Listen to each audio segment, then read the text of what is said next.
This week on The Real Housewives of Miami. Now come. I shouldn't have come? If he's not gonna make it in a week, why are you here? Okay, that is rude. That is not rude. If your dad has a week to live, like he just said, you shouldn't be here. Yo, what is up, everybody? Welcome. Today we're going to be recapping The Real Housewives of Miami Season 7, Episode 2. Let's get right into it.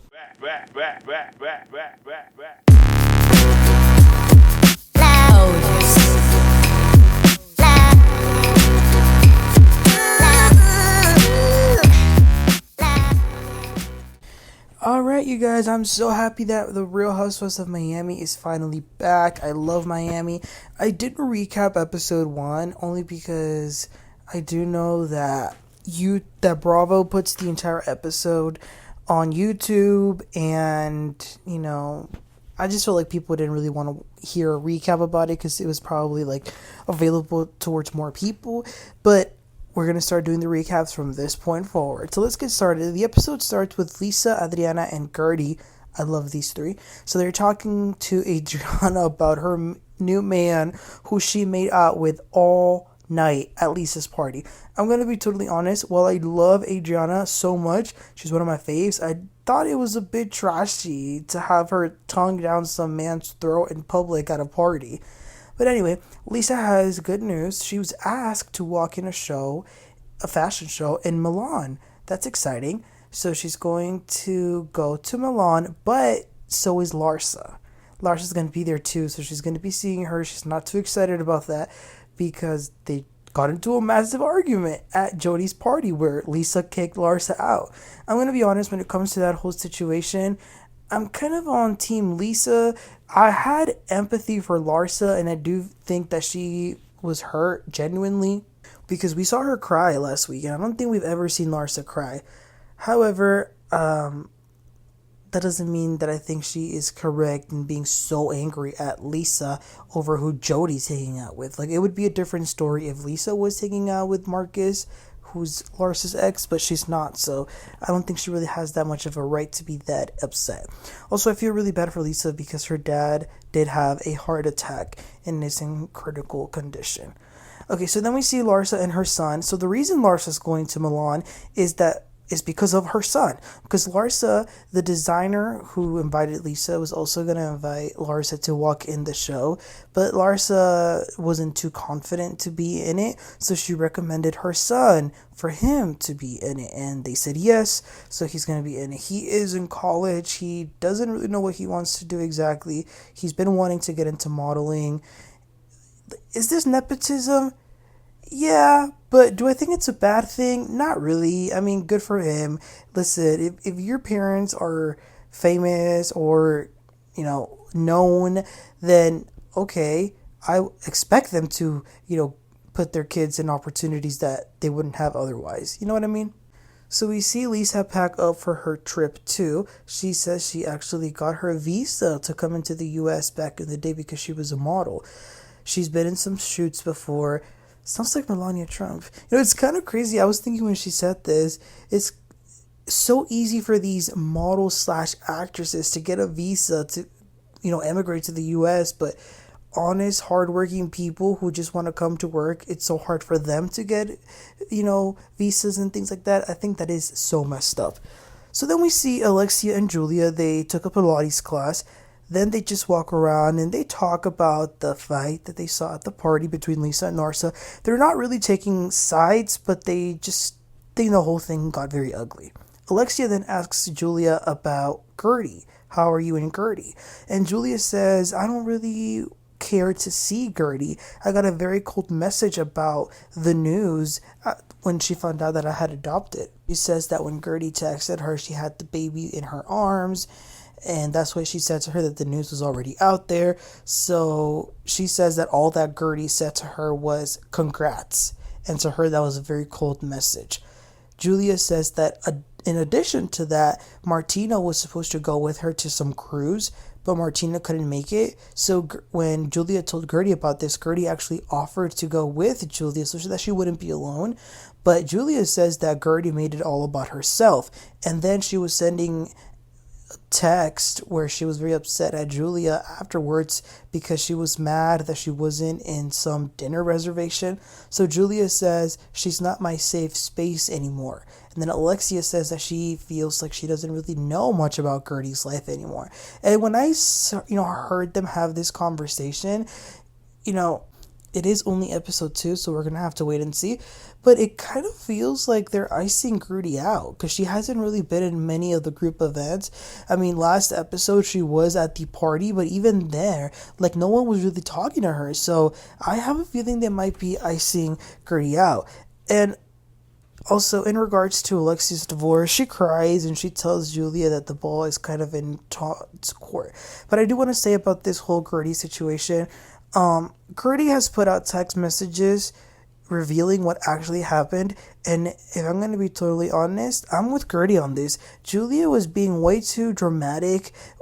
Listen, Gertie could not get into the Zoom meeting that Julia set up. She asked for a link. She wasn't able to make it. She says, "What is the news?" For Julia to be like, "Oh, you'll see when it's out there." Like, what?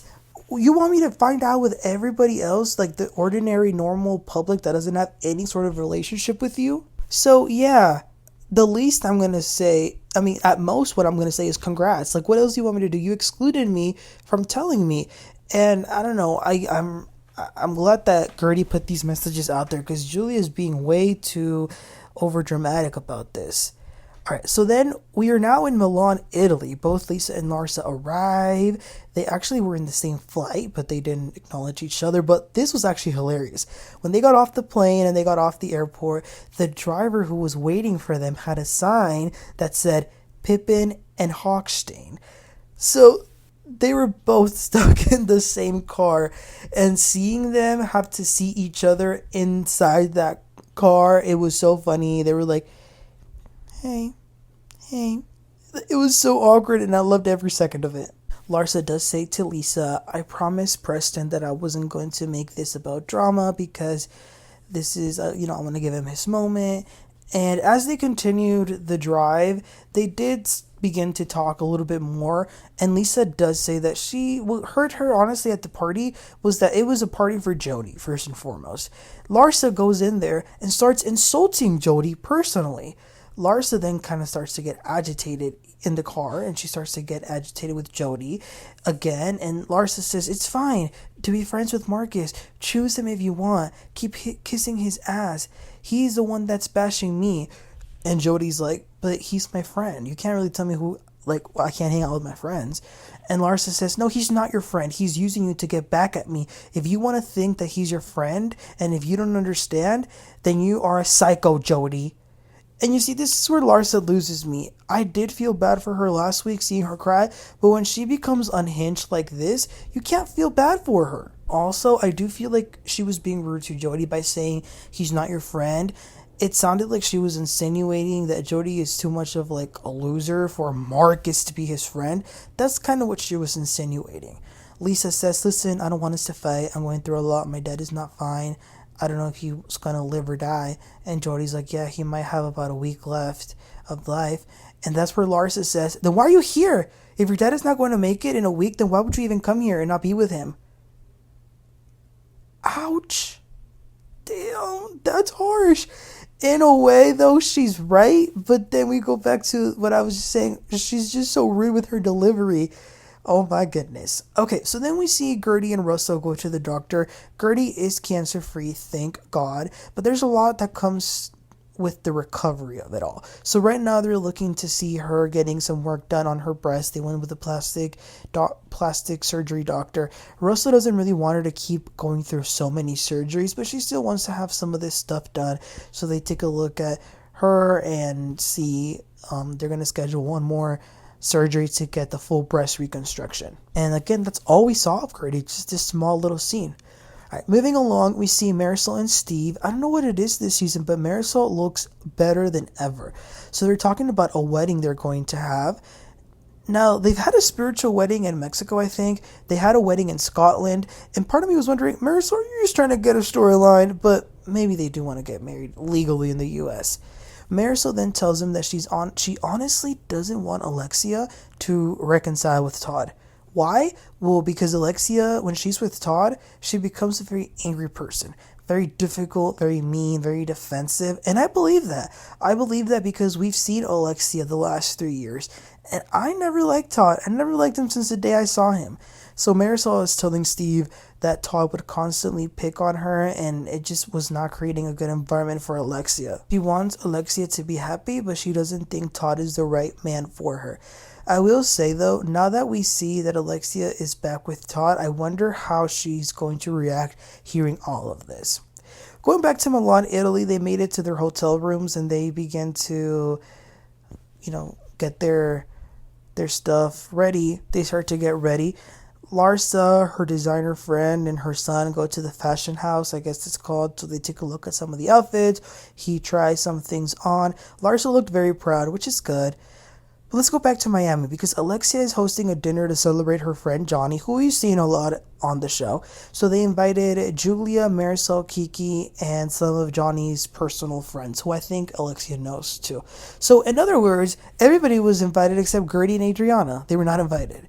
So they're going back. They're joking about penises and whatnot, but then the conversation turns into Alexia's whole divorce situation. So Alexia says that Johnny went with her on a trip after the divorce was filed by Todd. So Keke asks Alexia about an update. So Alexia says that because he's the one that filed and it's been a while and there's been no movement, the court needs Todd to decide if he wants to throw the divorce away, like just get rid of it, or if he wants to continue. So she says, again, the ball is in his court.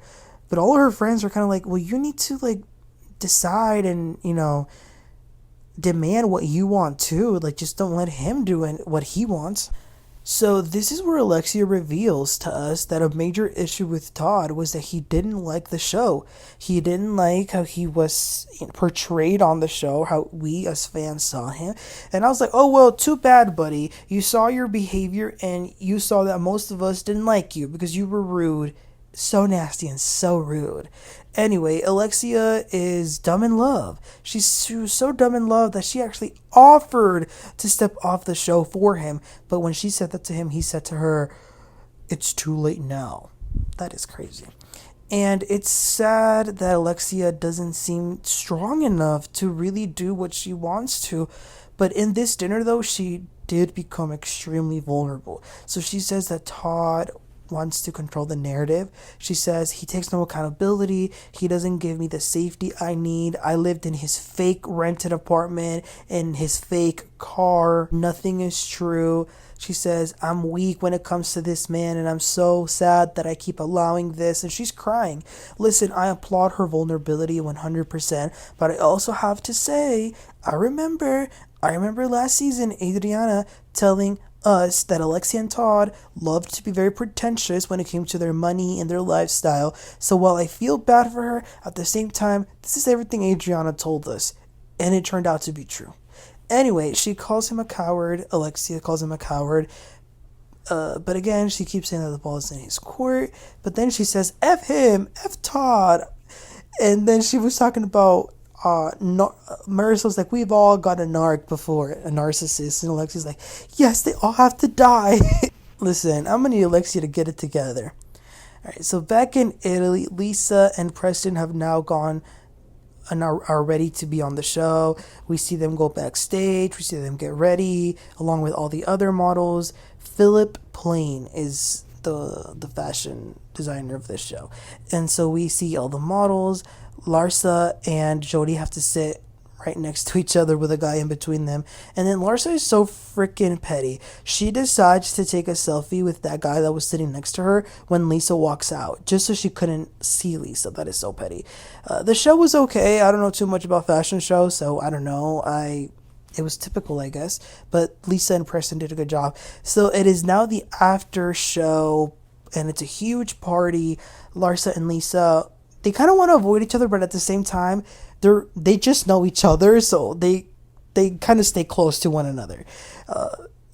There's a rapper named Fabulous who was actually there, and he talks to Larsa and Lisa, and he says that he wants to, he likes the Housewives, he wants to know what the drama's about, so they tell him what's going on, and then he kind of playfully tries to help them resolve it. And it got to a point where they were kind of they were willing to put this just behind them and like at least just party for tonight, but and have fun. But now Jodi is lost, and Lisa says, I think he's mad at me because he feels left out, or like I wasn't paying attention to him. And that's where the episode ends.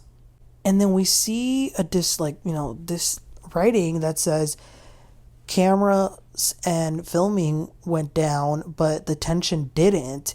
And we saw like a little sneak peek foreshadow of Larsa, who's going to be telling the ladies that apparently Jodi got very crazy afterwards. So what is that about? We're gonna have to wait and see. But you guys, I really enjoyed this episode. I really did. I thought it was really good. I thought it was really fun seeing the ladies in Italy, do something that we don't get to see too much on Housewives as often as we used to. I feel like that, fashion shows were a big thing back in the day. We haven't seen too much of that. But, Milan, Italy, that's like a huge place for fashion. So that was fun. Alexia, a lot of drama with this divorce. So we got lots of little individual storylines throughout the episode, and I think that was a great episode. But you guys, please let me know what your thoughts and opinions were about this episode. And whose side are you on? Are you more Team Larsa or Team Lisa? Let me know. Please don't forget to like and subscribe, and I'll catch you all next time. Y'all have a great one. Bye.